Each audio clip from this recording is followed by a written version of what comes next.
Let's begin with your accessory kit. Your 929D serger came with 4 thread nets. These are used to control the flow of decorative or slippery threads as it unravels from the cones. You also have 4 spool caps. These are used when you are using small spools of thread to keep them in place. To hold cones of thread securely, cone holders are included. They can be inverted to hold larger, industrial-sized spools of serger thread. A package of needles, hex wrench for changing needles, a screwdriver, lint cleaning brush, and tweezers to help in threading. An optional accessory is the trim trap, which will help keep your sewing area cleaner. The 929D is also a free arm serger. Simply slide the bed extender off to the left for convenient free arm serging. This is ideal for serging tubular knits or trousers or sleeve hems. To open the front cover, move the latch to the right and tilt the cover towards you. To close the cover, lift the cover and move it slightly to the left. The spring action will pull the cover to a secured position. The Brother 929D serger uses a standard home sewing machine needle. Don't forget that you can use ballpoint needles when you are serging knits and a metallic needle if you have metallic thread in the needle. Let's bring our needles to their highest position by turning the hand wheel counterclockwise. It is important that the hand wheel only be turned in this direction whenever you need to move the needles. To insert or change your needles, use the hex wrench in your accessory package and loosen the set screw located here.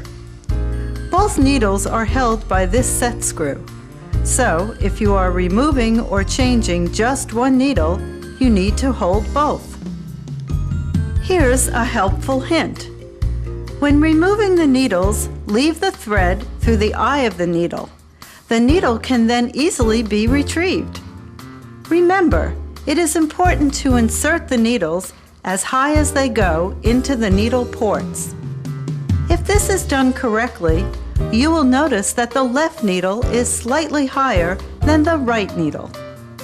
Home sewing machine needles have a flat side. Remember to insert this flat side towards the back of the machine. Another hint: inspect and change your needles often. Bent or damaged needles can damage the lower looper and cause mechanical problems such as thread breakage.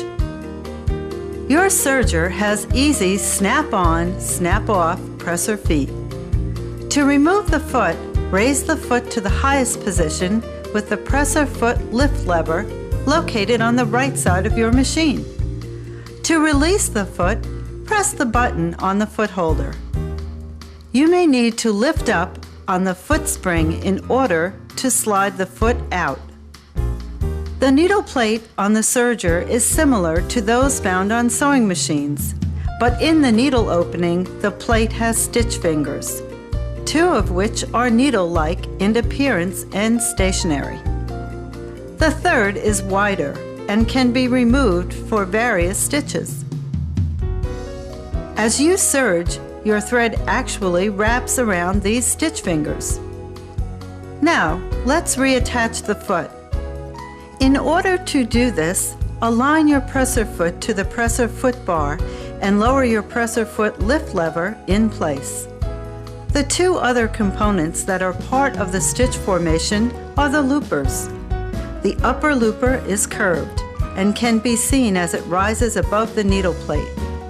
The lower looper is straight and remains under the needle plate. On the left side of your machine are additional controls.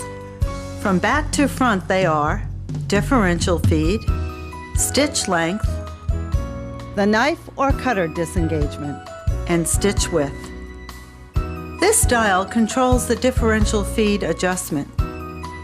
This adjustment controls the speed and the position of the front feed dog for optimal fabric control. You will learn more about this important feature later in the video. To increase the stitch length, turn the dial to the right. To decrease your stitch length, turn the dial to the left.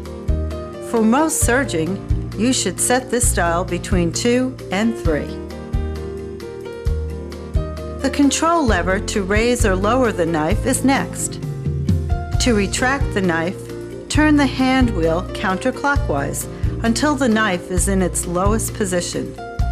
Now push this lever away from you. The knife is locked.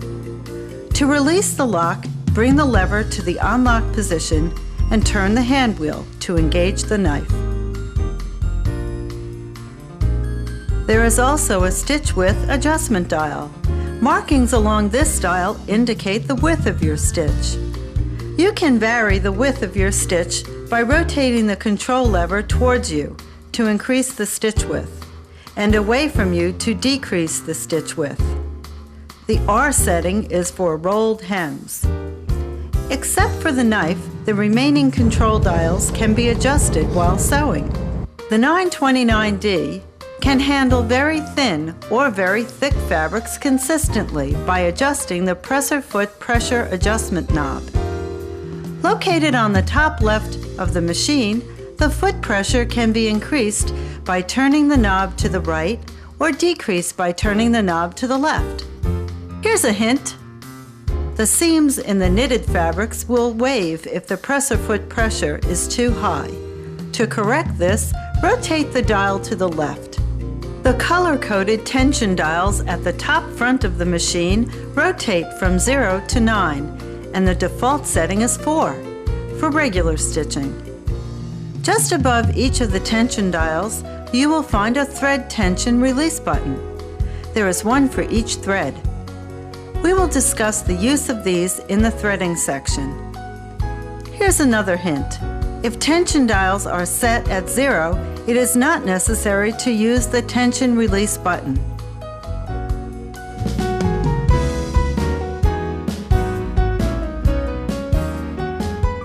Before you begin to thread your 929D serger, make sure that you have fully extended the thread tower to its highest position. Also, if you are using cone thread, you need to use the cone holder on the spool pin to secure the thread. Power to your machine is supplied by the combination foot control power cord. Insert the flat plug into the right side of the machine. Insert the power plug into an electrical outlet. The power switch is located on the right-hand side of the machine. Your machine came threaded with color-coded sample spools of thread. The easiest way to change the thread is to tie on the new thread. First, fully extend the thread tree. Now, clip the old thread near the spool and above the eye of the needles. Tie on the new thread to the old at the cones in the smallest knot possible, using a square or an overhand knot. Before you pull the new threads through, bring the presser foot to its highest position. Next, turn your tension knobs down to 0. This will help the knots pass easily. When the tension discs are set at 0, you do not have to hold the thread tension release button to the right. Pull your looper threads through first. Next, pull the needle threads down to the eye of the needle. Cut at the knot and manually thread through your needle's eye. Remember to reset your tension dials after you have rethreaded the serger.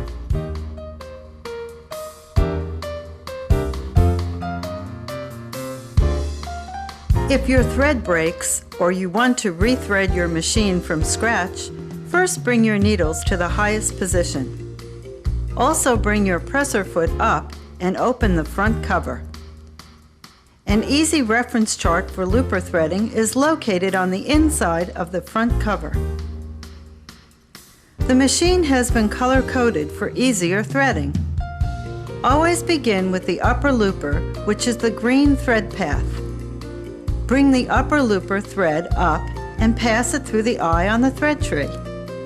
Snap it into the first thread guide while holding the thread tension disc release button above the color code tension knob to the right.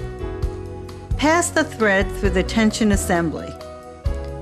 By holding the thread tension disc release button to the right while placing the thread into the tension assembly, it ensures that you will get the thread into the tension spring. Now we're going down through the lay-in threading channel, guiding the thread down towards the green dot above the first hook, continuing to the left beneath the wide hook with a green dot, and then straight up to the third hook. Now you are ready to thread through the eye of the upper looper. Pull the thread straight back towards the rear of your machine and turn your hand wheel towards you to align the looper thread. Next, we're going to thread the lower looper on the blue path. The first step is to release the lower looper threader. This is done by gently sliding the lower looper threader to the right open position. Be sure not to push back or pull forward on the threader, as it may become hard to operate. Now we'll bring our thread through the eye of the thread tree and down through the first blue thread guide. While holding the thread tension disc release button above the color-coded tension knob to the right, pass the thread through the tension assembly and down through the lay-in threading channel. Continue straight down to the hook below the first blue hook on the left, below both wide hooks marked with blue dots. Pull the thread straight up and lay it in the fourth silver hook. Drape the lower looper thread to the left so that it catches behind the rectangular clasp. Next, you'll need to return the lower looper threader to the left, back to its original lock position. In this position, you will notice that the red triangles line up. At this point, you'll want to get your tweezers. Now you're ready to thread the eye of the lower looper. Now, bring your thread to the back of the machine. Turning your hand wheel towards you will align the looper threads. This will ensure that the lower looper thread is laying on top of the upper looper. Here's another helpful hint. If you have to rethread the lower looper, you will have to cut off both needle threads and remove the excess thread from below. Then, rethread the looper, followed by the needles. Next is our red right needle thread path. Bring your thread up through the thread tree. Clip in through the first thread guide. Holding the thread tension disc release button to the right while placing the thread into the tension assembly assures that you get the thread into the tension spring. Now we're going down the lay-in threading channel. Bring it under, to the left, and continue to follow the gray arrows on your machine and down through the final silver thread guide. Now you're ready to thread the eye of the right needle. You may want to use your tweezers to bring the thread through the eye of the right needle and pull straight back. Now for the yellow left needle thread path. Bring your thread through the thread tree while holding the thread tension release button above the color-coded tension knob to the right.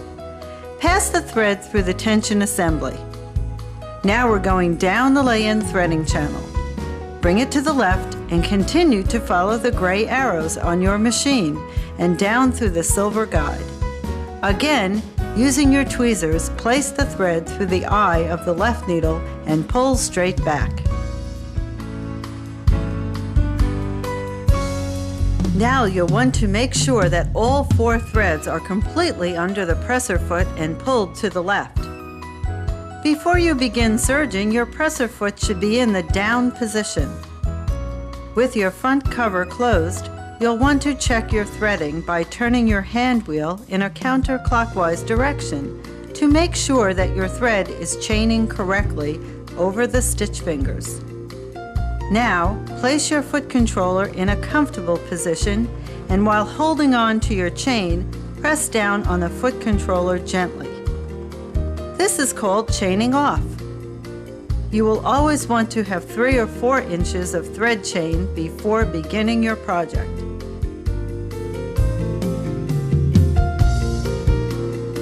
Let's begin by placing fabric in the machine and serging a 4-thread overlock stitch.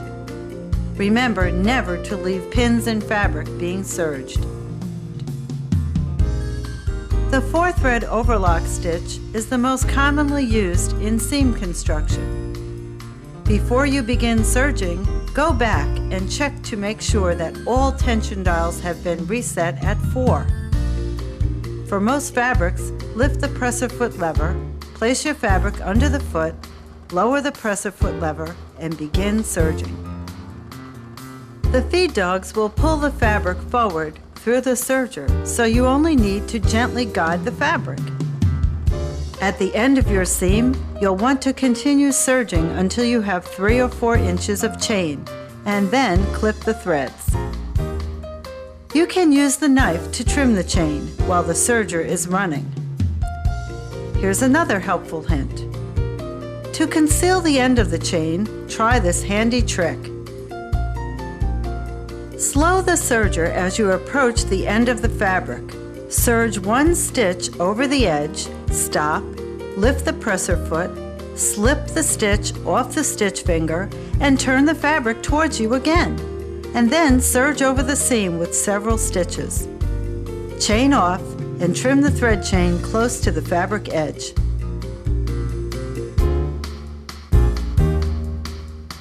Before you continue, you will need to check your stitch formation. This is what your 4-thread stitch should look like. Let's take 1 thread at a time. By using the same color thread as your tension dials, your overlock stitch should look like this. The yellow thread, which is your left needle, forms a straight line on the top of your fabric. The red thread, which is your right needle thread, also forms a straight line on the top of the fabric. On the underside, you should see a small knot tied at the base of the Y-shaped loop. The right thread also ties the knot in the center of the Y-shaped loop. The blue loop on the underside of your fabric is your lower looper. This should extend from the seam line to the edge of the fabric. The green loop on the top side of your fabric is your upper looper. It should also extend from the seam line to the base of the fabric. If your sample does not look like this, you may need to make some tension adjustments. If your sample looks like this with loops on the back side instead of knots, most likely you have not engaged the thread into the tension disc. To correct this problem, tug on the thread while pushing on the tension disc release button to make sure it's engaged in the tension disc. In this example, the loopers do not meet along the edge of the fabric. You'll notice that the lower looper is pulled to the front side of the fabric. To correct this problem, you will first want to loosen your upper looper tension. Run a test sample. If this does not correct the problem, you may need to increase your lower looper tension. Be sure to only adjust 1 tension dial at a time before you run a test sample. If you have adjusted your looper tension correctly, the loop should meet along the edge of the fabric. If your fabric is puckering, this may be caused by needle tensions. You may need to loosen the needle thread tensions. The looper thread tensions should not affect the pucker of the fabric. If this does not correct the problem, and since your machine has differential feed, you may want to check that it is set on 1. On a heavier fabric such as fleece or denim, you may find it necessary to increase your needle thread tensions. On lighter weight fabrics such as cotton and silk, you may find it necessary to decrease your needle thread tension. Normally, as you change weights of fabric, your needle thread tensions are the only adjustments that are necessary. Also included with your book is a quick reference guide that clearly illustrates the results of these adjustments. Your machine settings will vary depending on the type of fabric and thread that you will be using. Test sew with a scrap of the fabric and thread that you will be using for your project before you actually begin the project. There is a setting record page in the back of your instruction manual for you to record your different settings. This record of settings will be helpful for future projects using similar thread and fabrics.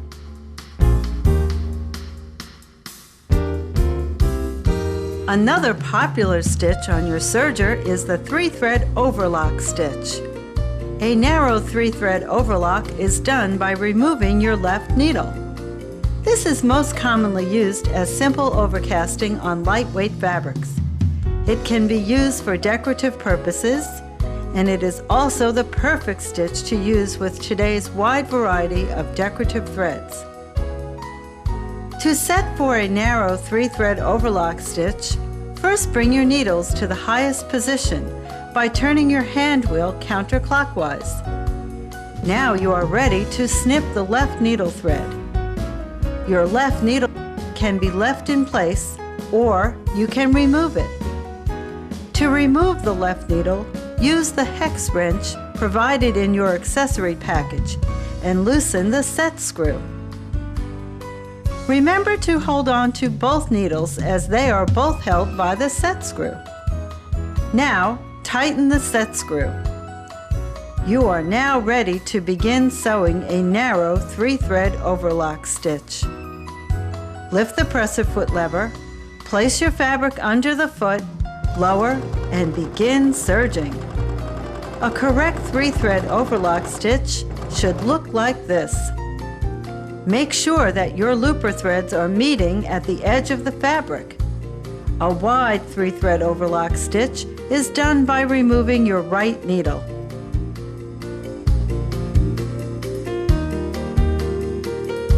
Your Brother 929D serger has been set up to easily convert to a narrow rolled hem.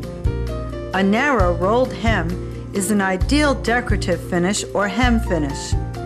In order to achieve the best results on a narrow rolled hem, all 3 threads should be the same color or combined with a decorative thread in the upper looper and lower loopers. Remember, due to their quality, decorative threads are primarily used in the upper and lower loopers and not in the needles. Check to be sure that the decorative thread can flow freely through the loopers. Here's a helpful hint. The thicker the thread, the longer the stitch length, and the looser the tensions. Use a color-coordinated thread or a monofilament thread in the needle. Change the stitch length setting to R, which stands for rolled hem, by turning the stitch length dial to the left.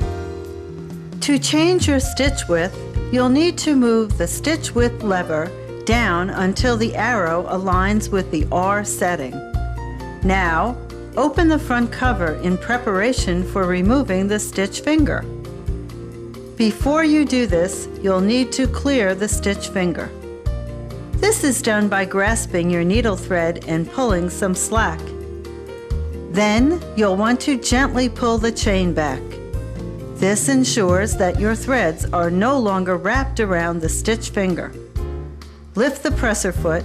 Turn the hand wheel clockwise until the needles are in their lowest position. To remove your stitch finger, push on the release lever with your left thumb and grasp the stitch finger as it is released. For your convenience, you can store it in the holder on the front cover. We are starting with our thread tensions at a normal setting. In order to do the rolled hem, we are increasing our lower looper tension to between 5 and 6. Raise the presser foot, place your fabric underneath, lower the presser foot, and begin serging.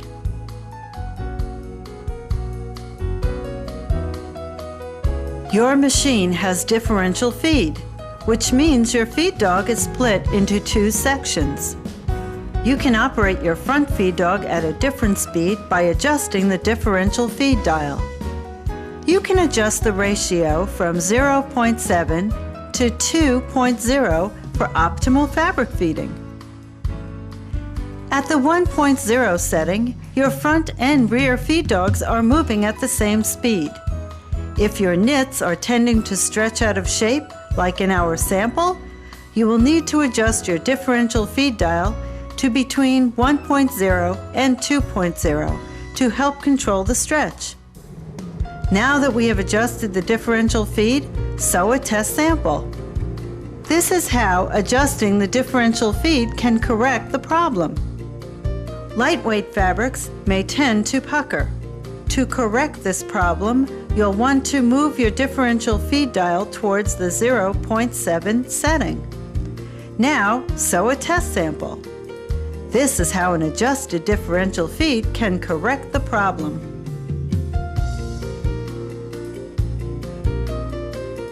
The blind hem is done with 3 threads. You will want to remove your right needle by loosening the set screw. Tighten the set screw to secure the left needle. Guide the fabric so that your needle is just penetrating the fold of the fabric. The blind hem stitch should look like this. If you have aligned your foot correctly, the needle thread should barely show on the top of your fabric. The 929D has a blind hem foot for multi-purpose use, available as an option. The blind hem foot can also be used as a stitch guide for other decorative stitches. The blind hem foot is designed with a guide to help you align your fabric.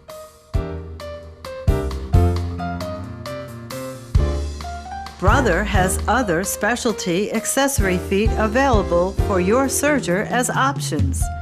They include blind hem foot, elastic tape presser foot, gathering foot, pearl sequence foot, and piping foot. Ordering instructions can be found in your instruction manual.